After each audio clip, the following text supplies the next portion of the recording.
Hai semua, Assalamualaikum warahmatullahi wabarakatuh. Welcome back to my YouTube channel, Dandan Luhur Saraswati.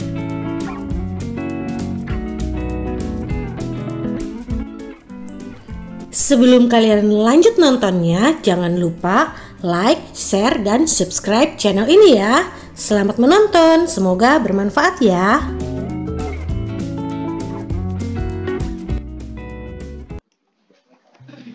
Assalamualaikum warahmatullahi wabarakatuh. Perkenalkan, nama saya Lika Audia, NPM saya 20204250000027. Di sini saya akan mempresentasikan materi mengenai hakikat laboratorium dalam mata kuliah Manajemen Laboratorium. Pengertian laboratorium. Laboratorium adalah sebuah tempat atau ruangan yang dirancang khusus untuk melakukan percobaan dan pengujian berbagai jenis bahan dan substansi. Laboratorium sering digunakan di berbagai bidang ilmu, seperti kimia, biologi, fisika, dan teknik.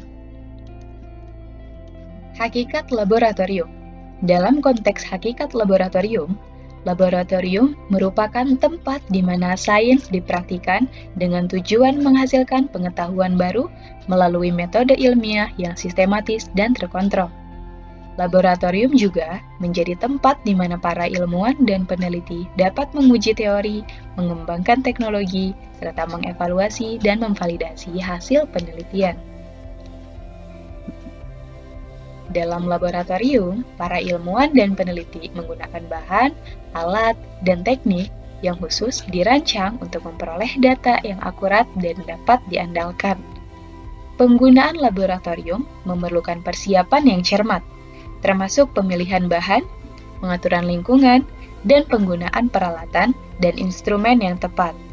Selain itu, keselamatan kerja dan keamanan bahan harus selalu menjadi prioritas utama di laboratorium untuk mencegah terjadinya kecelakaan dan kerusakan lingkungan yang tidak diinginkan.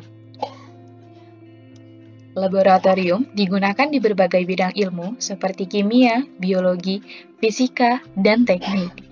Di laboratorium, ilmuwan dan peneliti dapat melakukan berbagai percobaan, pengujian, dan analisis untuk memecahkan masalah dan menjawab pertanyaan yang berkaitan dengan bidang ilmunya. Selain itu, laboratorium juga merupakan tempat untuk melakukan kolaborasi dan pertukaran informasi antara ilmuwan dan peneliti di seluruh dunia. Dengan teknologi informasi dan komunikasi yang semakin maju, laboratorium dapat menjadi pusat kolaborasi global yang memungkinkan penemuan dan pengembangan pengetahuan yang lebih cepat dan efisien. Laboratorium memiliki beberapa fungsi yang sangat penting dalam pengembangan ilmu pengetahuan dan teknologi. Yang pertama, membantu ilmuwan dan peneliti untuk mengembangkan teori dan memperoleh pengetahuan baru. Dalam laboratorium, ilmuwan dan peneliti dapat melakukan percobaan dan pengujian dengan menggunakan metode ilmiah yang terkontrol dan sistematis, sehingga dapat memperoleh data dan informasi yang akurat dan dapat diandalkan. Yang kedua, memvalidasi teori dan mengevaluasi hasil penelitian. Laboratorium juga merupakan tempat untuk memvalidasi teori dan menguji hasil penelitian, sehingga dapat memastikan kebenaran dan keandalan pengetahuan yang diperoleh. Yang ketiga, mengembangkan teknologi baru. Dalam laboratorium, ilmuwan dan peneliti dapat mengembangkan teknologi baru dengan menggunakan bahan dan alat yang khusus dirancang untuk tujuan tersebut. Hal ini dapat membantu meningkatkan efisien dan efektivitas dalam berbagai bidang, seperti kesehatan, energi, dan lingkungan. Yang keempat, meningkatkan kualitas produk dan layanan.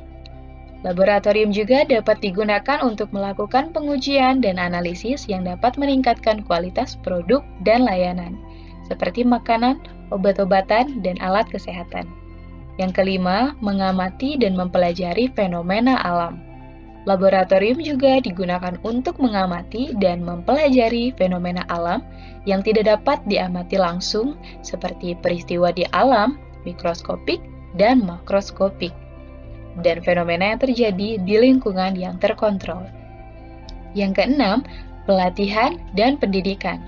Laboratorium dapat digunakan untuk memberikan pelatihan dan pendidikan bagi mahasiswa, ilmuwan, dan peneliti untuk meningkatkan kemampuan mereka dalam menggunakan alat dan teknik laboratorium, serta untuk mengembangkan keterampilan peneliti dan analisis data yang diperlukan.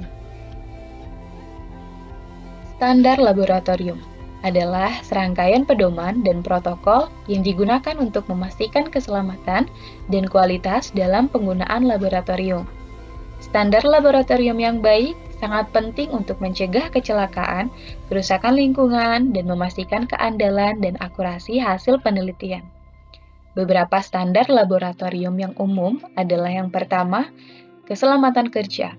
Standar ini mencakup berbagai aspek keselamatan kerja, seperti penggunaan alat pelindung diri, penggunaan bahan kimia yang aman, pengelolaan limbah, dan pencegahan kebakaran dan ledakan. Yang kedua, kualitas air dan udara. Standar ini menentukan parameter yang harus diukur dan dijaga dalam kualitas air dan udara di laboratorium untuk mencegah polusi dan resiko kesehatan. Yang ketiga, pengelolaan bahan kimia. Standar ini mencakup cara yang benar dalam penyimpanan, penggunaan, dan pembuangan bahan kimia yang dapat berbahaya bagi manusia dan lingkungan. Yang keempat, peralatan dan instrumen. Standar ini mengatur penggunaan, perawatan, dan kalibrasi peralatan dan instrumen di laboratorium untuk memastikan keandalan dan akurasi hasil pengujian. Yang kelima, standar operasi prosedur atau SOP adalah dokumen yang merinci langkah-langkah yang harus diikuti dalam melakukan percobaan dan pengujian di laboratorium, serta langkah-langkah yang harus diambil dalam situasi darurat. Yang keenam, kualitas data dan hasil. Standar ini mencakup protokol dan persyaratan untuk memastikan keandalan dan akurasi data dan hasil penelitian yang dihasilkan dari laboratorium. Yang ketujuh, latihan dan sertifikasi. Standar ini mengatur pelatihan dan sertifikasi yang diperlukan untuk mengoperasikan peralatan dan instrumen di laboratorium, serta untuk memastikan bahwa personel laboratorium memiliki pemahaman dan keterampilan yang diperlukan untuk menjalankan tugas mereka dengan aman dan efektif. Setiap laboratorium harus mematuhi standar laboratorium yang sesuai untuk memastikan keselamatan, kualitas, dan keandalan dalam penggunaannya. Standar laboratorium yang baik juga memungkinkan laboratorium untuk beroperasi dengan efisien dan efektif, serta memberikan kontribusi yang berarti bagi pengembangan ilmu pengetahuan dan teknologi. Jenis-jenis laboratorium. Ada banyak jenis laboratorium yang masing-masing memiliki fokus dan tujuan yang berbeda. Yang pertama, laboratorium kimia. Laboratorium ini digunakan untuk mempelajari sifat dan reaksi kimia dari bahan kimia, termasuk pembuatan bahan kimia dan pengujian keamanan dan kualitasnya. Yang kedua, laboratorium fisika.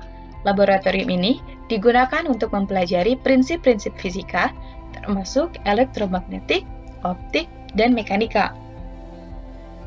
Yang ketiga, laboratorium biologi. Laboratorium ini digunakan untuk mempelajari organisme hidup dan sifat-sifatnya, termasuk genetika, bioteknologi, dan penelitian obat. Yang keempat, laboratorium kesehatan. Laboratorium ini digunakan untuk mendiagnosis dan mengobati penyakit, termasuk pengujian darah, urin, dan biopsi. Yang kelima, laboratorium lingkungan. Laboratorium ini digunakan untuk mempelajari dampak manusia terhadap lingkungan, termasuk pengujian kualitas air dan udara. Yang keenam, laboratorium teknik. Laboratorium ini digunakan untuk mempelajari prinsip-prinsip teknik, termasuk pembuatan dan pengujian perangkat elektronik, mesin, dan struktur. Yang ketujuh, laboratorium komputer. Laboratorium ini digunakan untuk mempelajari komputasi dan pengembangan perangkat lunak, termasuk pengujian dan pengembangan aplikasi dan sistem. Yang kedelapan, laboratorium astronomi. Laboratorium ini digunakan untuk mempelajari alam semesta, termasuk pengamatan dan analisis bintang, planet, dan objek langit lainnya. Yang kesembilan, laboratorium seni. Laboratorium ini digunakan untuk mempelajari seni dan kreativitas termasuk seni visual, musik, dan teater. Yang ke-10, laboratorium psikologi. Laboratorium ini digunakan untuk mempelajari perilaku manusia dan fungsi otak, termasuk pengujian dan pengukuran kognitif, sosial, dan emosional. Masih banyak jenis laboratorium lainnya yang digunakan untuk mempelajari berbagai subjek dan topik.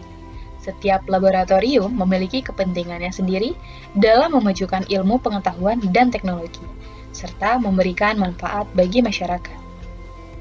Cukup sekian yang bisa saya sampaikan dalam presentasi kali ini. Kurang lebihnya mohon maaf. Wassalamualaikum warahmatullahi wabarakatuh.